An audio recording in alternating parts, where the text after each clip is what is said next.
Thank you for watching, liking, commenting, sharing, and subscribing right now. I'm never going to live down the first day I talked about the iPhone, and that was the day it was released. I said it was just another device and nothing to get excited about, only to later get one for my birthday and reluctantly accept it as one of the best devices I've ever owned. Well, now we're on the eve of iPhone 3G, which is the second version of the iPhone hardware. iPhone 2.0, the operating system, is going to be available not only for iPhone 3G, the hardware, but also for current iPhones, that is, the original iPhones. And Apple's making that update free as long as you have the iPhone. If you have the iPod Touch, you could get the next version of the operating system for, I think, $10, which is probably worth it. Because in iPhone 2.0, the operating system, Apple is going to enable you to download applications, whether they're free or if they cost money, from the App Store. They've also added a few other features to the operating system.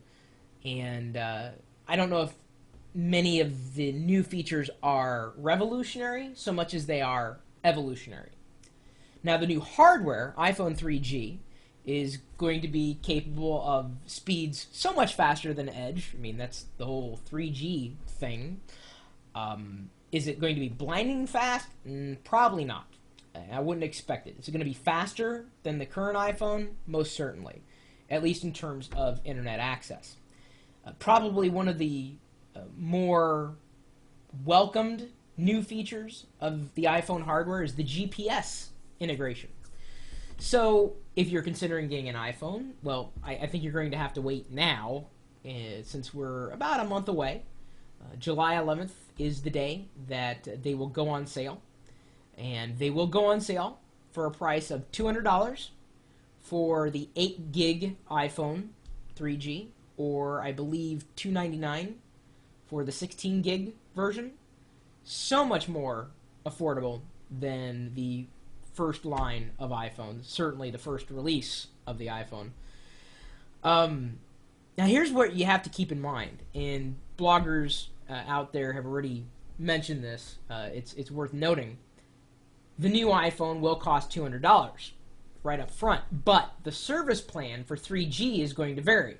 If you're just a regular old home user, it's going to be $30 for the 3G connection versus $20 for the current iPhone's connection. So it's $10 more than it was now. And then if you're a business user, then it's going to be $45 a month. So are you saving that much money just because the hardware is a little less expensive? I guess up front, yes, but over time, not so much. Still, that's not a reason to avoid the iPhone. It is a smart device. I have owned Palm PDAs in the past. I've owned Pocket PCs and spent more than I spent for the first iPhone that I had, or I guess Ponzi spent for me since she got it for me as a birthday present last year. So I've definitely spent more and gotten less. It's going to be very interesting to see what developers are going to be working on within the App Store. Apple has said that they can release their apps for free, so don't expect that every application inside the App Store is going to cost you money. The nice thing about the App Store is that it's clean, it's organized, updates will be pushed back to you. It's really, I think, a smart way to evolve iPhone as a platform. Apple also announced something that many people may not realize. It's coming in September, so it's going to come after the release of iPhone 3G, but a way for applications that are on the iPhone to kind of run background processes in the cloud, or on a remote service that Apple is going to be setting up again in the September timeframe. And instead of a background process on a phone sucking up battery and CPU, that, process will be offloaded to a remote server and then call the iPhone when it's time to catch up. So for instance, an instant messaging application would work if it was running in the background. Well, if it's running in the background, then you're wasting CPU, you're wasting battery. The idea would be to have that instant messaging application call this remote service that Apple's setting up within the next version of the iPhone operating system. And in doing this, I think it's very intelligent for Apple to go that route. Again, battery and CPU is what this is all about. So the price is lower, speeds are faster, features are, wider than I think.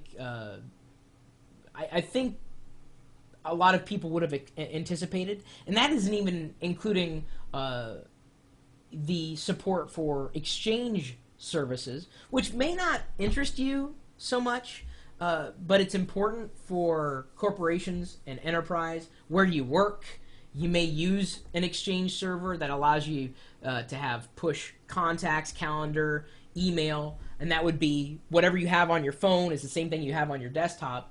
And Apple's new version of the iPhone operating system is going to support that right out of the box. And that's a big deal. I use Exchange as well.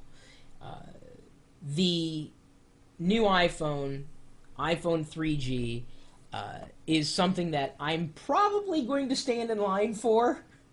I can't believe I just admitted that, considering that I made fun of everybody who did that the first time around. Yeah. Well, yeah, live and learn.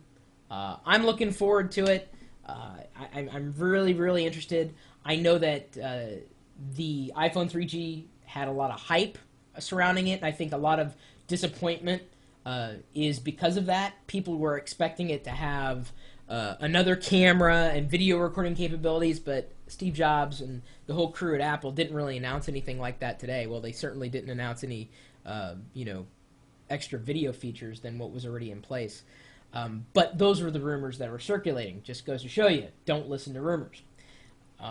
But, from my estimation, this will be a no-brainer decision for me. Faster speed, more functionality, I'm down. And so definitely stay tuned, and I'll certainly be doing unboxing and sharing iPhone tips and tricks as I have in the past. What I'm interested in hearing from you about at this point is, do you have an iPhone right now? And if you don't, had you considered getting an iPhone? And are you considering getting an iPhone 3G? If so, why? And if not, why not? I mean, if you've already got a PDA, you've already got an iPod, and maybe you're already on AT&T's network, or maybe you live somewhere in another country that is now going to have access to the iPhone's features. Let me know what you think. Are you going to be waiting in line, or are you just going to wait for a week or two? You don't need to have the latest and greatest necessarily. I mean, as Apple said, the current versions of the iPhone will work just fine, and they're going to give you the operating system update, which is going to give you access to the App Store, but you're not going to get a GPS because that's, hardware based. And you're not going to get 3G speeds because that, again, is hardware based. You'd need to upgrade to iPhone 3G. And it'll be interesting to see what happens here over the coming months, especially over the next month, as we wait for iPhone 3G or iPhone 2.0. My email address is chris@pirillo.com. I am very interested in hearing your thoughts on the iPhone.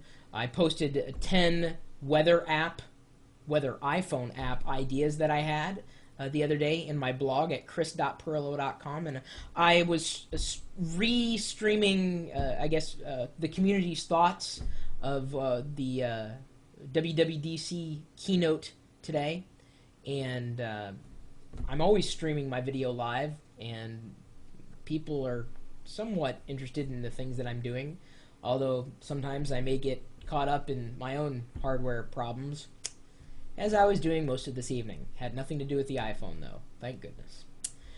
Anyway, you're welcome to join us in the chat room. We've got a whole bunch of geeks hanging out, talking about just about everything, including the iPhone, pretty much 24 hours a day, 7 days a week, at live.pirillo.com. We'll see you later.